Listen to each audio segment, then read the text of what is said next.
வணக்கம் நண்பர்களே, இனி வருகின்ற நாட்கள் அனைத்தும் நல்ல நாளாக மாறட்டும். முருகனின் அருளால் உங்களுடைய வேண்டுதல் பிரார்த்தனை எதுவாக இருந்தாலும் நிச்சயம் நிறைவேறுங்க. முருகனிடம் செவ்வாய்க்கிழமை நாளில் பார்த்தீங்கன்னா நெய் தீபம் ஏற்றி மனதார நீங்கள் வேண்டுதல் வைத்தாலே தொடர்ந்து 6 வாரத்துக்குள்ளே உங்களுடைய பிரார்த்தனை நிறைவேறுன்னு சொல்லலாம்.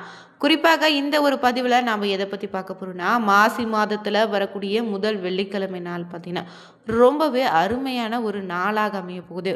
ஏன்னா கோடீஸ்வர யோகத்தை தரக்கூடிய இந்த நாளை எப்படி நம்ம வழிபட்டா மகாலட்சுமி தாய் நம்முடைய வீட்டிலேயே நிலைத்திருப்பா. மேலும் இந்த நாளை பூஜை அறையை எப்படி வழிபடலாம் தெரிஞ்சுக்கொள்ள இந்த ஒரு பதிவை கடைசி வரைக்கும் ஸ்கிப் பண்ணாமல் பாருங்கள். மேலும் நீங்கள் புதியவராக இருந்தீங்கன்னா மறக்காமல் நம்ம சேனலை சப்ஸ்கிரைப் பண்ணிகிட்டே கூடவே இருக்க பெல் பட்டனை கிளிக் பண்ணிக்கோங்க.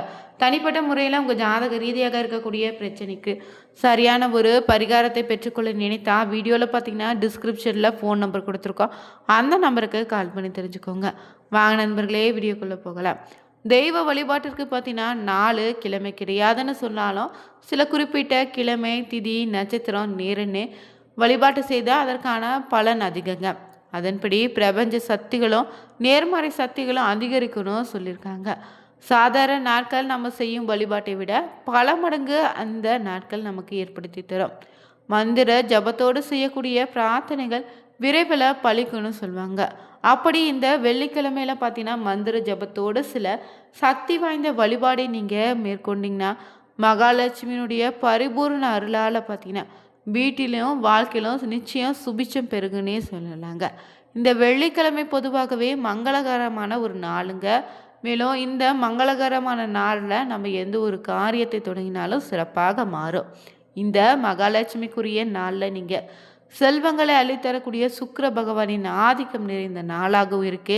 இந்த வெள்ளிக்கிழமையில் செய்யக்கூடிய எந்த ஒரு வழிபாடோ செல்வ வளத்தை அள்ளித்தருன்னு சொல்லுவாங்க. அதனால் செல்வம்னாலே அனைவருமே பணம் பொருள் தான் நினைப்பீங்க. ஆனால் அதை விட முக்கியமானது என்னென்னா நிம்மதி, மகிழ்ச்சி, குழந்தை பாக்கியம், திருமண பாக்கியம் அனைத்துமே செல்வங்கள் தான். இவை அனைத்தும் கிடைத்தால் மட்டும் ஒருவருடைய வாழ்க்கையில் முழுமை அடையும்னு கேட்டிங்கன்னா அது பெரியவங்க வாழ்ந்தபோது 16 விதமான செல்வங்களை பெற்று வாழ வேண்டும்னு சொல்லியிருக்காங்க. வெள்ளிக்கிழமையில் நம்ம செய்யக்கூடிய சக்தி வழிபாடு எப்படிப்பட்ட வறுமையில் இருந்தாலும் நிச்சயம் கோடீஸ்வர யோகத்தை தருமா. இந்த பூஜையை தொடர்ந்து பார்த்தீங்கன்னா செய்து வந்தீங்கன்னா வீட்டில் படிப்படியாக செல்வ வளம் உயர்வதை நீங்கள் உணர முடியுங்க. இதற்கு இந்த மாசி மாதத்தில் அமையக்கூடிய முதல் நாளே பார்த்தீங்கன்னா வெள்ளிக்கிழமையாக அமைய போகுது. இந்த நாளை நீங்கள் ஒரு தாம்பாளத்தை எடுத்துக்கொண்டு இதில் ஒரு பெரிய காகிதத்தை வச்சு அதனுடைய மையத்தில் பெரிய முக்கோணம் வரைந்து கொங்க. இந்த மத்தியில் ஓம் சக்தி என எழுதி வச்சுட்டு ஓம் சக்தினே எழுதப்பட்ட காகிதத்தில் வெள்ளை தாமரை வைங்க. வெண் தாமரை கிடைக்கலனா கூட செந்தாமரை கிடைத்தாலும் பயன்படுத்திக்கலாம். இரண்டும் கிடைத்தாலும் இந்த ஒரு வழிபாட்டுக்கு நீங்கள் எடுத்துக்கோங்க. பிறகு உதிரி மல்லிகை பூவையும் ரோஜா இதழ்களையும் உதிர்த்து வச்சுட்டு 2 மலர்களையும் கலந்து வைத்துக்கோங்க. ஓம் சக்தி என சொல்லி ஓம் சக்தின்னு எழுதி தாமரை பூ வைத்த காகிதத்தில் போட்டுடுங்க. பார்த்தீங்கன்னா ஓம் சக்தி எனும் மந்திரத்தை 108 முறை சொல்லி பூக்களை போட்டு அர்ச்சனை செய்திடுங்க. பிறகு குங்குமத்தை எடுத்துக்கொண்டு தாளம்பூ குங்குமத்தை பார்த்தீங்கன்னா இன்னும் ரொம்ப சிறப்பு. இந்த குங்குமத்தை சிறிது சிறிதாக எடுத்து ஓம் என்று மட்டும் 14 முறை சொல்லி அந்த பூக்கள் மீது வச்சிடுங்க. பிறகு தொடர்ந்து உங்களுடைய வேண்டுதல் என்னவோ இல்லைன்னா என்ன பிரச்சனையோ நீங்கள் வேண்டுன்னு சுப காரியம் நடப்பதற்கான தடைகள் அனைத்தும் விலகி நன்மையும் அனைத்து செல்வங்களும் பெருக வேண்டிய உங்களுக்கு குலதெய்வத்தையும் இஷ்ட தெய்வத்தையும் பராசக்தியும் வேண்டி வழிபடுங்க. இந்த பூக்கள் குங்குமம் இருக்கும் காகிதத்தை அப்படியே எடுத்து ஒரு தூய்மையான துணியில் கட்டி பூஜை அறையில் அப்படியே வச்சுடுங்க. 3 நாட்கள் அப்படியே இருக்கட்டும். அதன் பிறகு அவற்றை எடுத்து ஆற்றிலோ இல்லைன்னா நீர்நிலைகளில் கால்படாத இடத்துல போட்டுடுங்க. இப்படி செய்தாலே அந்த பூக்கள் குங்குமம் பார்த்தீங்கன்னா நறுமணம் ஒன்றிணைந்து தெய்வீக மனம் வீடு முழுவதும் பரவும். அதோடு நீங்கள் செய்த மந்திர ஜபமும் பிரபஞ்ச சக்தியும் பார்த்தீங்கன்னா தெய்வீக சக்தியும் இருக்கக்கூடிய முக்கோண வடிவத்தில் எழுதப்பட்ட ஓம் சக்தி மந்திரம் பார்த்தீங்கன்னா உங்களுடைய பிரார்த்தனையை அடக்கிய எண்ணங்களில் அதிர்வலைகளில் அதில் நிறைந்திருக்கும். இது உங்களுடைய பிரார்த்தனையை விரைவில் நிறைவேற்றி தருங்க. இந்த பிரார்த்தனையை வெள்ளிக்கிழமையில் ராகு காலம் யமகண்டம் தவிர்த்து மற்ற நேரங்களை செய்வது ரொம்ப நல்லது. காலை பிரம்ம முகூர்த்த வேலையில் இல்லைன்னா மாலை பிரதோஷ வேலையில் விளக்கேற்றி இந்த ஒரு வழிபாடு செய்தீங்கன்னா அதற்கான பலனும் பல மடங்கு நீங்கள் பெறலாம். பொதுவாகவே வெள்ளிக்கிழமை பார்த்தீங்கன்னா விரதம் அம்பிகைக்கும் முருகப்பெருமானுக்கு உரிய நாளாக அமையுது. இந்த விரதத்தை மேற்கொண்டாலே கணவன் மனைவி ஒற்றுமை நிலைக்குங்க, சுகபோக வாழ்வு உண்டாக, வாகன யோகம் அமையும்னு சொல்லுவாங்க. இந்த வெள்ளிக்கிழமை நாளில் வீட்டில் விளக்கேற்றி பூஜைகளை செய்து இறைவனை வழிபட்டாலே நன்மை உண்டாகும். அதோடு இந்த நாளில் ஆலயங்களில் சிறப்பான பூஜைகள் நடத்துவாங்க. அதிலும் கலந்து கொண்டா இன்னும் சிறப்பான பலன் உண்டுங்க. 15 வெள்ளிக்கிழமைகளில் நீங்கள் பார்த்தீங்கன்னா தொடர்ந்து அம்பாளிற்கு மல்லிகைப்பூ, செந்தாமரை, மனோரஞ்சிதரனே வாசனை நிறைந்த பூக்களில் ஏதாவது ஒரு நாளில் அர்ச்சனை செய்து சர்க்கரை பொங்கலையும் வெள்ளை மொச்சையை படைத்து பூஜை செய்து வந்தாலே புகழ், செல்வம், வியாபார அபிவிருத்தி, புத்திரப்பேறு, குடும்ப ஒற்றுமை உண்டாகும். இந்த மாசி மாதத்தில் அமையக்கூடிய வெள்ளியில் மாரியம்மன் முதலான அம்மனை தரிசனம் செய்து வேண்டிட்டீங்கன்னா வேண்டியது அப்படியே பழிக்குங்க. மங்காத செல்வத்தை தந்து காத்தருள்வா தேவின்னு சொல்லுவாங்க.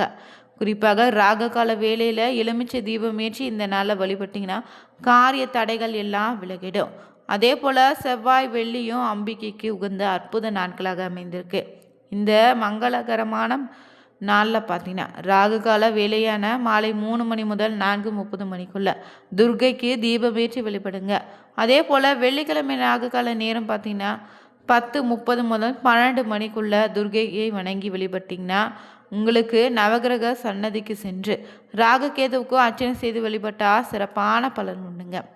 மங்கள மாதம் சொல்லக்கூடிய இந்த மாசி மாதத்தில் ஒவ்வொரு வெள்ளிக்கிழமையும் அம்பாளுக்குரிய நாளாக தான் இருக்க போகுது.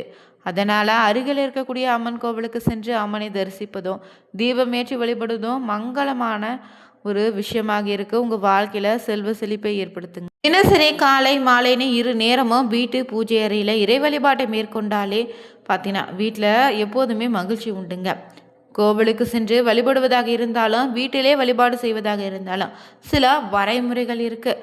அந்த முறைப்படி வழிபட்டாலே விரதத்திற்கான முழு பலனையும் வழிபாட்டிற்கான பலனையும் பெறலாம். அந்த வகையில் வீட்டில் பாசிட்டிவ் எனர்ஜியை அதிகரிக்க செய்யக்கூடிய இடங்களில் முக்கியமான ஒரு இடம்னா அது பூஜை அறையில். வீட்டில் எப்போதுமோ தெய்வீக தன்மையும் பாசிட்டிவ் எனர்ஜியும் நிறைந்திருக்க நாம் பூஜை அறையை எப்படி வச்சுருக்கோமோ அதற்கான பலன் உண்டுங்க.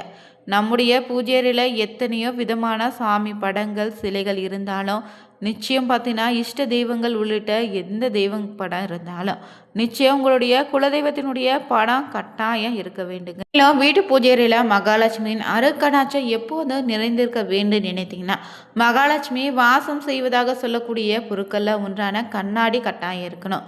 இதற்கு தினமும் பூஜை செய்யும் போது தீபதூப ஆராதனை காமிச்சு வழிபடுங்க. இந்த கண்ணாடியில் தெய்வத்தில் தான் உருவமோ அமாவாசை போன்ற நாட்களில் உங்களுடைய வீட்டுக்கு வரக்கூடிய முன்னோர்களின் உருவமும் பிரதிபலிப்பதால் அவங்களுடைய அருளும் ஆசையும் எப்போதும் உங்களுக்கு உண்டாகும். அதே போல் பூஜை அறையில் எவ்வளவு விலை உயர்ந்த தங்கம் வெள்ளின்னு பொருட்களான விளக்கை உயர்ந்த குத்து விளக்கு இருந்தாலும் நிச்சயம் பார்த்தீங்கன்னா அகல் விளக்கு ஒன்று தீபமேற்றி வழிபடணும். அதே போல் படங்களுக்கு பூஜை செய்யும்போது வெறும் விளக்கேற்றி மட்டும் பூஜை செய்யாதீங்க. கண்டிப்பாக ஏதாவது நெய்வேத்தியம் படைத்து தான் வழிபடணும். தினமும் நெய்வேத்தியம் படைக்க முடியலனா கூட சிறிது கற்கண்டை வாங்கி வைத்து பூஜை அறையில் நீங்கள் பயன்படுத்திக்கலாம். அதே போல் சுவாமி படங்களுக்கு முன்னாடி ஒரு சிறிய கிண்ணத்தில் அரிசி, பருப்பு போன்ற மங்கள பொருட்களை நிரப்பி வைத்து பூஜை செய்தீங்கன்னா சிறப்பான பலன் உண்டு. குறிப்பாக விநாயகருடைய பாதத்துக்கு அருகிலே எப்போதுமே சிறிது அரிசி வைத்திருங்க. இதனால் வீட்டில் எப்போதுமே உணவு பற்றாக்குறை, வறுமை ஏற்படாமல் இருக்கும். அதே போல் பூஜை செய்யும்போது கண்டிப்பாக இருக்க வேண்டிய மற்றொரு பொருள் என்னென்னா தண்ணீர் தாங்க. தண்ணீர் இல்லாமல் எப்போதும் பூஜை அறையில் பூஜை செய்யாதீங்க. பூஜை அறையில் எப்போதும் பஞ்ச பாத்திரத்தில் சிறிதளவாவது தண்ணீர் இருக்குமாறு பார்த்துக்கோங்க. பூஜை அறை எப்போதுமே சுத்தமாகவும் அலங்காரமாகவும் இருக்குமாறு பார்த்துக்கோங்க. பழைய பூக்கள், உடைந்த படங்கள் இல்லைன்னா சிலைகளை தவிர்த்துடுங்க. அதே போல் பித்தளை, செம்பு, வெள்ளி, மண் போன்ற உலோகங்களாலான பாத்திரங்களை நீங்கள் பயன்படுத்திக்கலாம். தண்ணீர் பாத்திரம் வைப்பது நேர்மறையான ஆற்றல் அதிகரிக்கும். முன்னோருடைய படங்கள், குலதெய்வ படங்கள் தவிர மற்ற தெய்வங்களுடைய படங்கள், உடைந்த சிலைகள், கோபமான முகம் கொண்ட படங்கள், கணினி ஃபாட்ஸ் போன்ற வைக்காதீங்க பூஜை அறையில். அதே போல் தீபம் ஆராதனை காட்டி மணி அடித்து வழிபடுங்க. மணி அடிப்பதன் மூலம் வீட்டில் இருக்கக்கூடிய தீய சக்திகள் வெளியேறும். அதே போல் வீட்டு பூஜை அறையில் பார்த்தீங்கன்னா பிரம்ம முகூர்த்த நேரத்திலும் மாலை நேரத்தில் விளக்கேற்றி வழிபட்டால் வீட்டில் எப்போதுமே மகிழ்ச்சி நிறைத்திருக்குங்க. காலை மாலை வேலைகளை விளக்கேற்றி மணி அடித்து மனமார்ந்த பிரார்த்தனை செய்தீங்கன்னா வீட்டில் பார்த்தீங்கன்னா செல்வ செழிப்பு உண்டாகும். பூஜை அறை வீட்டில் நேர்மறையான ஆற்றலையும் அமைதியும் தெய்வீக தன்மையை கொண்டு வரக்கூடிய இடமாக இருப்பதால் தேவையற்ற பொருட்களை பூஜை அறையில் வைப்பதை தவிர்த்துக்கிடுங்க. வீடியோ பிடிச்சிருந்தால் லைக் பண்ணுங்கள், ஷேர் பண்ணுங்கள், கமெண்ட் பண்ணுங்கள். ஓம் மகாலட்சுமி தாயே போற்றி எனும் மந்திரத்தை 3 முறை கமெண்ட் பாக்ஸில் பதிவிடுங்க. சேனலை சப்ஸ்கிரைப் பண்ணிக்கோங்க. அனைவருக்கும் நன்றி நண்பர்களே.